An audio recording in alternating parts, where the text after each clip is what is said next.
టిఫిన్స్లోకి ఎప్పుడు పల్లి చట్నీ కాకుండా టమోటో ఆనియన్ కాంబినేషన్లో చేసుకుందామా? కొంతమందికి తెలిసే ఉంటుంది, తెలియని వాళ్ళు ఫాలో అయిపోండి. ఇక్కడ నేను కప్పుతో పల్లీలు తీసుకున్నాను. పల్లీలు నేను ఫ్రై చేసుకుంటున్నాను. పల్లీలు మంచిగా ఫ్రై అయిన తర్వాత తీసి పక్కన పెట్టేసుకోండి.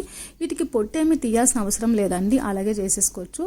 సేమ్ అదే ప్యాన్లో ఆయిల్ వేసుకొని పచ్చిమిర్చి ఫ్రై చేసుకుంటున్నాను. పచ్చిమిర్చి ఫ్రై అయిన తర్వాత ఆనియన్స్ టమోటాస్ ఇందులో వేసేసుకున్నాను.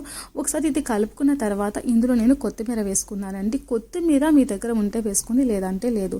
ఎందుకంటే కొత్తిమీర వేసుకుంటే ఒక టేస్ట్ ఉంటుంది, వేసుకోకపోతే ఒక టేస్ట్ ఉంటుందండి. రెండు కూడా చాలా బాగుంటాయి. తప్పకుండా ట్రై చేయండి. ఎప్పుడు ఒకేలా తినాలంటే మనకు బోర్ కొడుతుంది కదా, తప్పకుండా ట్రై చేయండి. ఇప్పుడు చింతపండు వేసుకుంటున్నాను.